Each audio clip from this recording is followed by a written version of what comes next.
Alright, so today I thought I'd show you around my snake room a little bit and kind of give you an update on some of my snakes and kind of what's going on here in my reptile room. As a matter of fact, just a few weeks ago I actually posted a video where I had a female ball python that was egg bound. As a matter of fact, she was egg bound for about 4 weeks, and just a few days ago she actually laid one of her eggs, still had one egg left in her belly. Now let's kind of go through all my tubs today, and believe it or not, she actually laid her second egg, which is pretty exciting. And kind of the weird thing is, after she laid that first egg bound egg, I actually fed her a pretty decent sized rat. I couldn't believe she actually ate a rat while she was egg bound with an egg, and I'm thinking maybe that rat that she ate actually pushed out that second egg. So if you actually have an egg bound female and you can actually get her to eat a rat, that may actually be one technique in order to actually push those eggs out a little bit. I've never actually heard of anyone feeding a snake to actually push out an egg bound egg, but in this case it actually worked.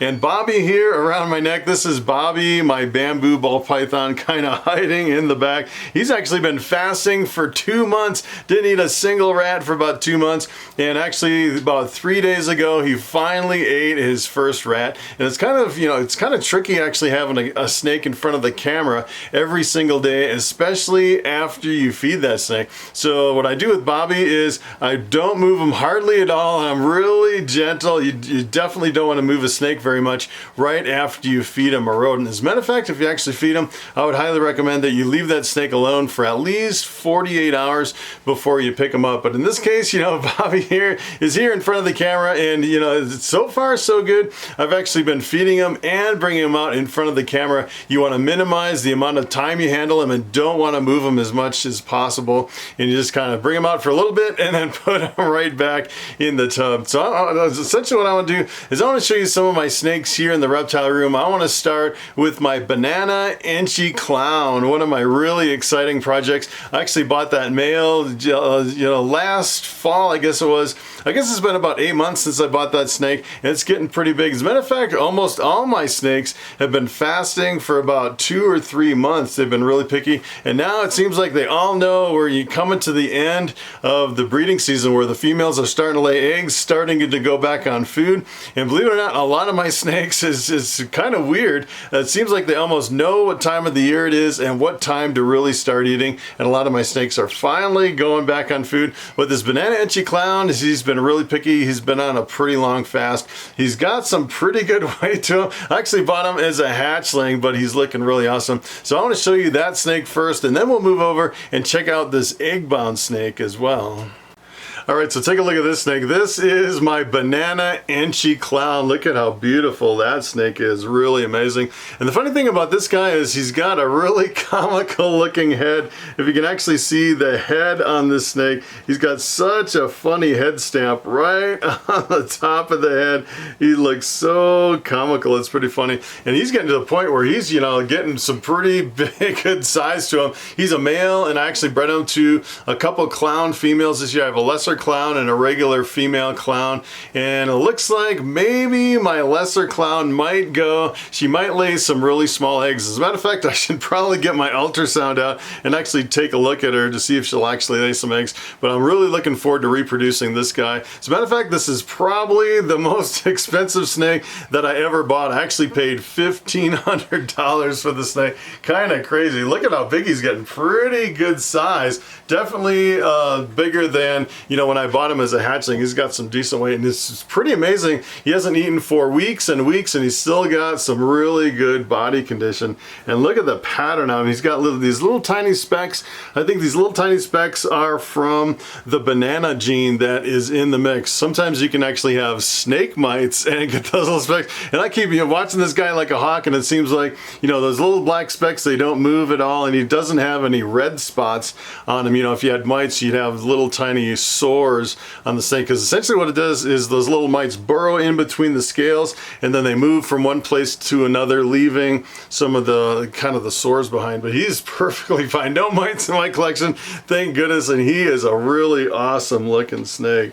I'm really excited to actually breed this into other combos. As a matter of fact, I'm thinking maybe of breeding this guy into like some of my normals, or maybe some of my lemon blasts or something like that, and then I can actually get the banana Enchi with other genes, and it'll be Het clown, because clown is a recessive mutation. Pretty awesome snake. All right, so I wanted to show you this egg-bound female. As a matter of fact, she's not egg-bound anymore. She laid her last egg this morning. It was pretty amazing. She's actually been egg-bound for about 4 weeks. It's pretty crazy that she's actually retained her eggs that long. And I was really worried about her for a while. And take a look at this egg. This is I actually put my last egg up in the incubator, and I don't think I'm actually gonna mess with this egg. This thing is like rock solid. I don't think I'm gonna mess with that one. That is pretty bad. I think I'm just gonna toss that one. And she actually, I can't believe she ate a rodent. She had a pretty decent sized rodent too.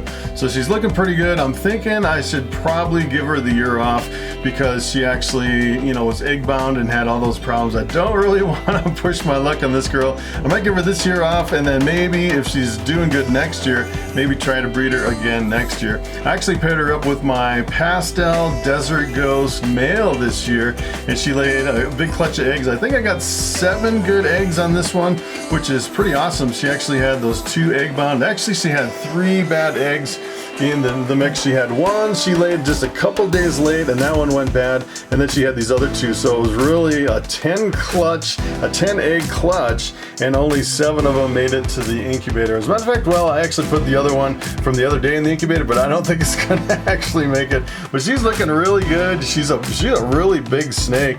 She is a 7-year-old. She's a pastel calico female ball python. Pretty awesome. So I also wanted to show you a couple other females that I think might lay some eggs this year. I'm getting pretty close to where most of my females should lay. I think I have about 4. One of them is this big pinstripe. As a matter of fact, she may be on some eggs right now. She is looking really big and beefy. I actually paired my Coral Glow with this girl. The Coral Glow 100% het pied male with this big pinstripe female. She definitely looks like she is gonna lay some eggs. She's getting really big. So I'm really excited about that one. I'll actually get some pinstripes, some Coral Glows, and the Coral Glow pinstripes are absolutely beautiful. I'm hoping for those. And everything will be 50% het pied because she's not het for pied or anything.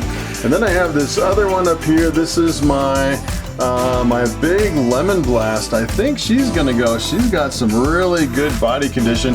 I actually bred my calico bamboo to this girl, so hopefully we'll actually get some eggs from this one. I'm probably 99% sure that this girl is actually gonna lay some eggs, so that is pretty awesome here. And then I have a couple down here, some het caramel albinos, and I'm thinking maybe these girls are gonna lay. This one looks like she might lay, and look at how big she is. This one is almost 5,000 grams. She's a really big snake.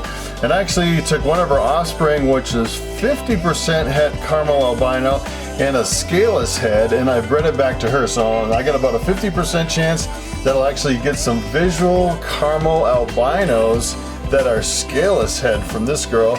And I actually did the same thing with another one down here. I'm pretty sure this one's actually gonna lay eggs too. I'm thinking probably both of these, and these girls are so big. I'll probably get so many eggs from them.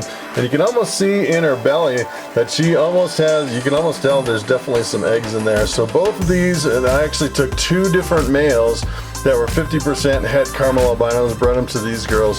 So I'm hoping to actually get some eggs with this one. Here's another lesser female. She's been doing pretty good. I gave her the year off. She's got some pretty good body condition, looking pretty good. I'm thinking I might breed her this year, maybe with my scaleless head. I actually have a scaleless head lesser that I'll breed with this one, shooting for the scaleless head blue-eyed leucistic, which would be pretty cool. And I might pair her up this fall. She's looking like she has some pretty good body condition. And let's see, I still have this pastel pinstripe down here, and this one's doing pretty good. Looking pretty beefy over here.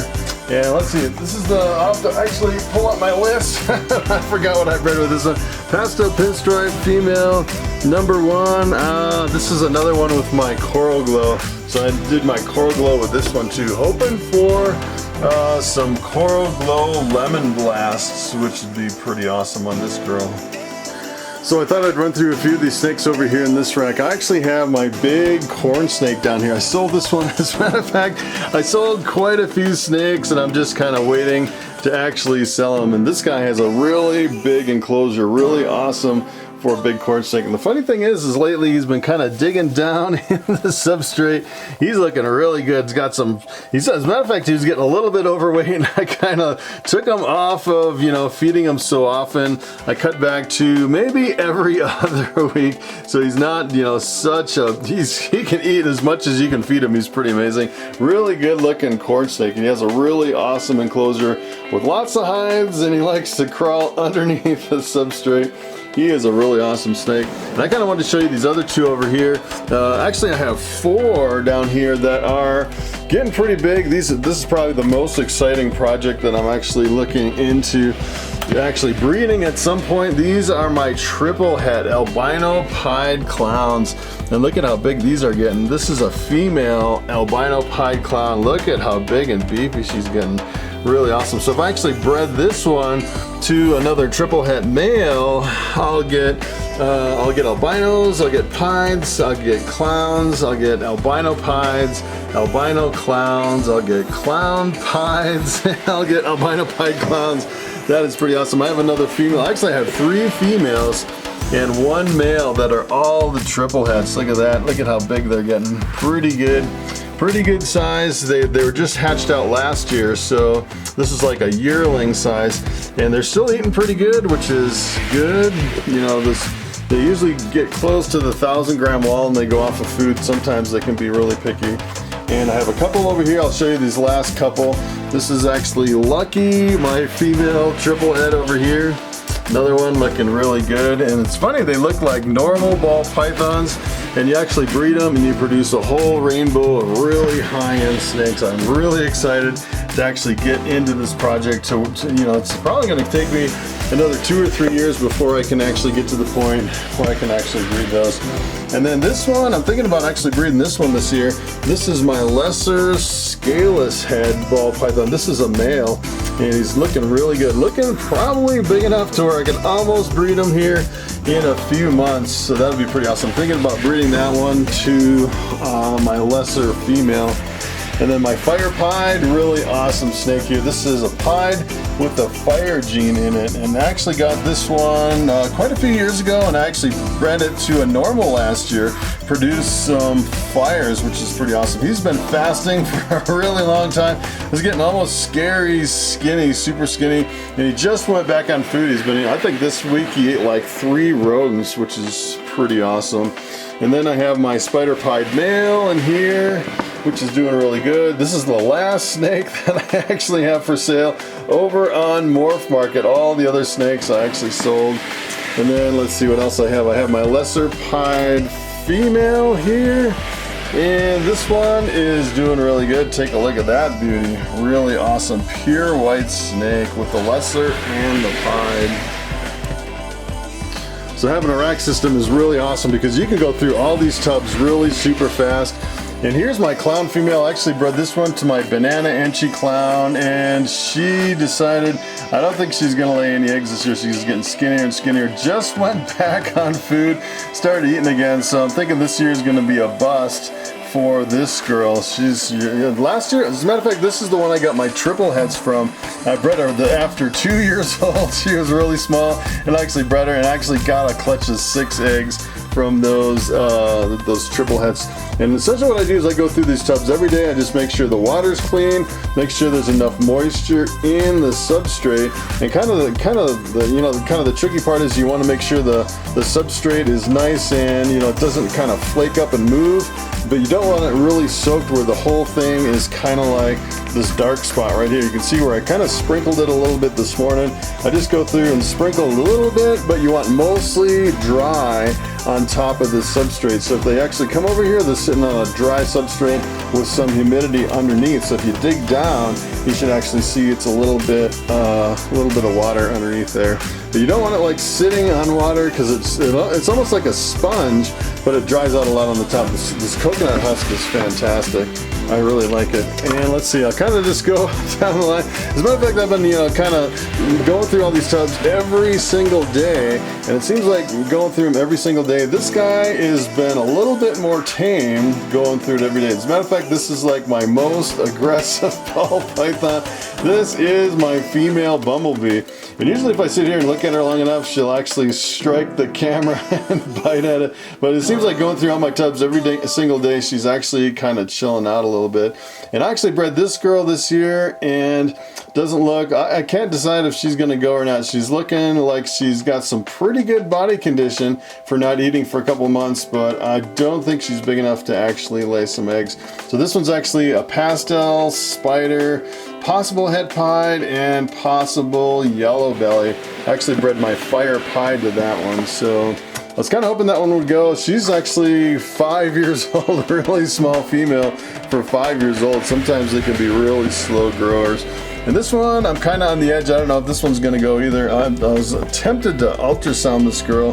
This is actually my pinstripe pied, and I actually bred this one to my fire pied. I don't think this one's going to go. I think she's a little bit too small, and she's actually 4 years old, so you never know these crazy snakes. Here is where my banana Enchi clown lives. And it's kind of funny, when I first started going through these tubs every day, this guy started hissing at me every day. And usually when a snake hisses at me, I just pick them up and just kind of, hold them in my hands. And they usually go right into handling mode where you don't have, you kind of snap them out of the hissing. And as a matter of fact, every time a snake hisses at me, I pick them up and I hold them just for a minute. And it seems like it really tames them down and builds confidence and really helps to keep these snakes from getting kind of crazy over, hissing and snapping and stuff like that. Really helps to go through all your snakes every single day. And here, I could just keep going through all these snakes. This is the one that I actually hatched this one out a couple of years ago. She's like a 2-year-old now. She's got some really crazy patterns on her top and on her sides and everything. I'm thinking about maybe breeding her this fall to something to kind of prove out this crazy pattern. I'm thinking she is het pied. If you kind of look at her belly, she kind of has this crazy belly pattern. I actually bred her with my coral glow, so she's 50% het pied, but I thought that pattern was kind of interesting. Here's my albino pied. I can kind of go down the list. This guy is actually, he was fasting for a really long time too, getting super skinny. Just went back on food recently and starting to finally get some decent body condition. He's looking really super skinny, and some of these ball pythons, they stop eating for a long time and they kind of freak me out because they get really skinny and they just refuse to eat. And finally, he's been snapping up some rooms, which is pretty cool. Here's my lesser clown female. This one, I'm thinking she might lay some eggs. I don't know, this is the first year breeding her. She is 3 years old, and I actually bred this one to my banana Enchi clown. She looks like she might have some eggs in there. I don't know. I should actually get my ultrasound out to look, but I just kind of let them surprise me. I start pairing them up in October and then just checking the tubs every day. And if she lays some eggs, it'll be really awesome because I'll have the banana, the Enchi, and everything will be clown. And then this one has the lesser. This is a lesser clown. So that is a really exciting. As a matter of fact, if she actually lays some eggs, I might hold back some of those and kind of boost my whole clown project. And then I have quite a few of these. These are the ones I actually bred back to that caramel albino. These are some of the males, 50% het caramel albino scaleless heads.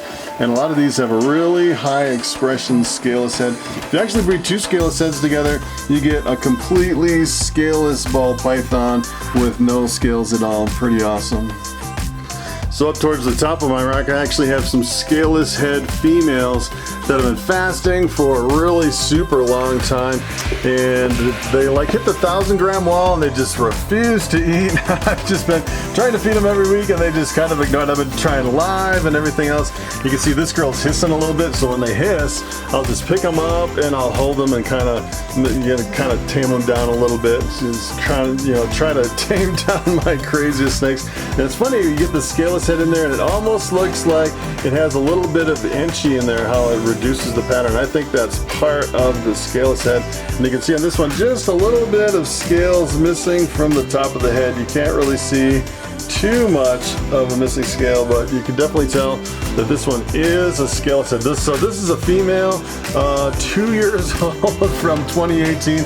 So I'm hoping, you know, I can actually get her back on food. So at some point I can actually breed these crazy snakes. Sometimes it can be really frustrating trying to raise up these snakes. Here is a pastel scaleless head. Take a look at this one. I think it's kind of interesting. It almost looks like it has a little bit of calico or something in there because of how it's kind of granulated and speckled right on the sides of the snake. This girl started eating again. She's been fasting for a really long time. She's hissing a little bit. But I'm really hoping at some point I can get it. It's funny, you get up against the 1,000-gram wall, and some of these snakes, it's just really frustrating trying to get them back on food. And you can definitely tell on this one, it looks like it's a really reduced pattern. That's probably from the pastel and the scaleless head kind of mixing together. And then of course over here I have my bamboo calico male. This has been a really good breeder for me this year. Hoping to produce some clutches from this one. Really awesome looking snake. This is one of Bobby's babies. Bobby the snake that's around my neck. And then up here, I can just keep going. This is actually way up here on top. This is actually my coral glow. He's been fasting too. And he's been a really good breeder this year. And even the males seem like when you pair them up, a lot of times the males will go off of food. It's pretty interesting.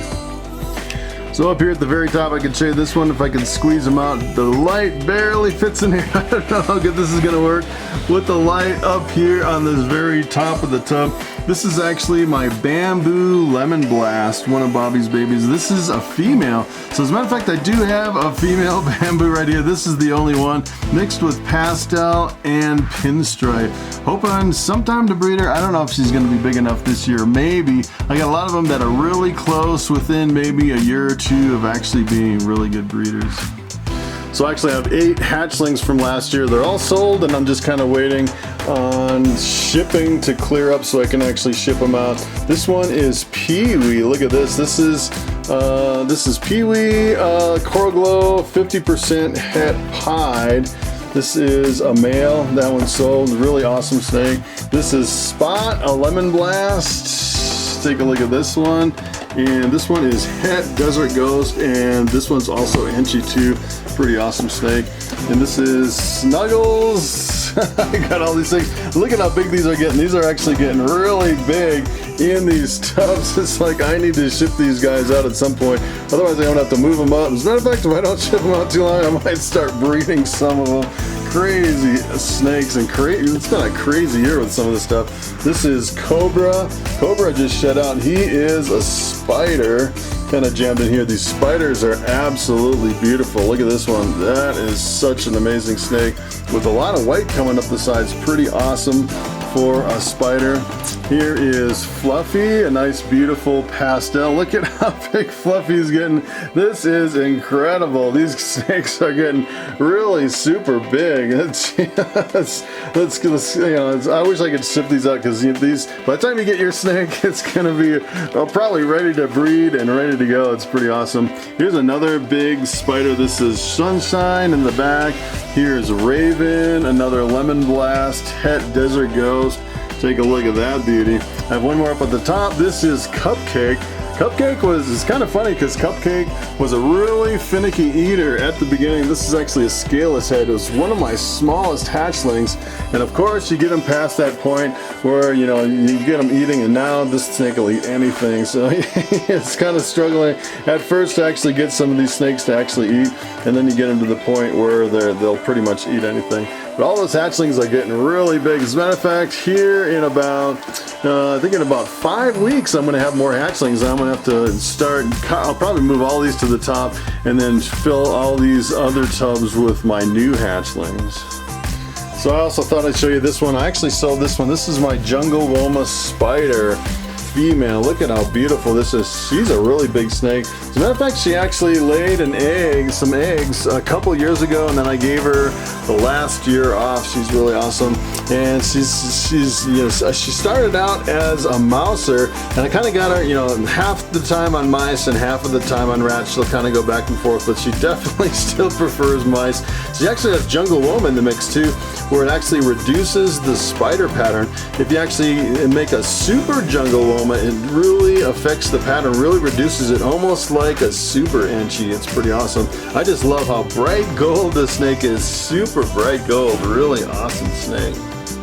Alright, so I want to show you two more snakes. It's so hard because I can't really show you all of my snakes because I have so many. This one's one of the ones I was breeding this year.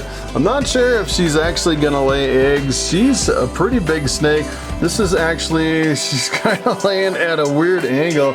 It's weird how they kind of roll sometimes. I'm hoping she'll lay eggs, but I'm not sure that she's actually going to lay this year. Look at how beautiful this snake is. This is actually a pastel spider desert ghost female. Really awesome snake. She is fantastic. And it's actually a recessive mutation. I'm breeding this one with my other desert ghost male. It's a pastel desert ghost, so I should get some really awesome desert ghost combos. If this girl will actually breed, I'm not sure. I should take an ultrasound at some of these girls, or probably what I'll do is I'll just keep checking the tubs every day until late in the summer, and then whatever doesn't lay, I'll probably do a quick ultrasound just to make sure the season's done. But this is a really impressive snake. And one more I actually wanted to show you over here that I was really excited about breeding this year. I don't know if she's actually going to breed. And this one you have to be careful because she likes to stick her head right in the corner, right when I'm closing the tub. I want to pitch her head in there. This one is really awesome. This is actually my really big female pied. Take a look at this girl. I was hoping this one will lay. I'm not sure if she's going to go or not. So I'm thinking, well, it almost looks like right here she might have an egg right there that kind of looks like an egg, but you never really know. As a matter of fact, she might have an egg here. If this one goes, I will be ecstatic that I'll actually get my very first pied hatchlings.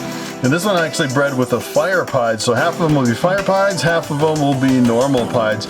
And I'm thinking maybe if I actually get another female pied, I may actually keep one female pied as a breeder, but this is a really awesome snake. Alright, so there you have it. That is about half my snakes, believe it or not. It's actually a really long video if I go through all my snakes, especially after a really good hatching season, and I have about 100 new hatchlings. It's almost impossible to go through all those snakes.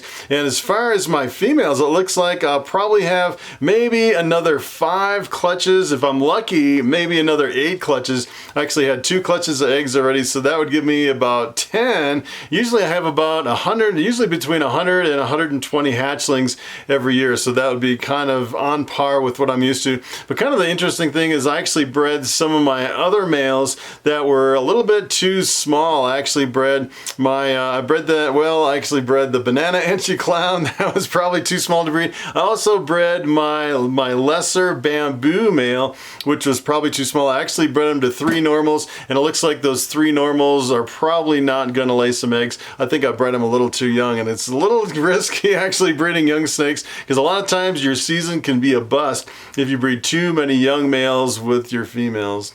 So that is pretty much it. Thanks for watching, and I will see you in the next video.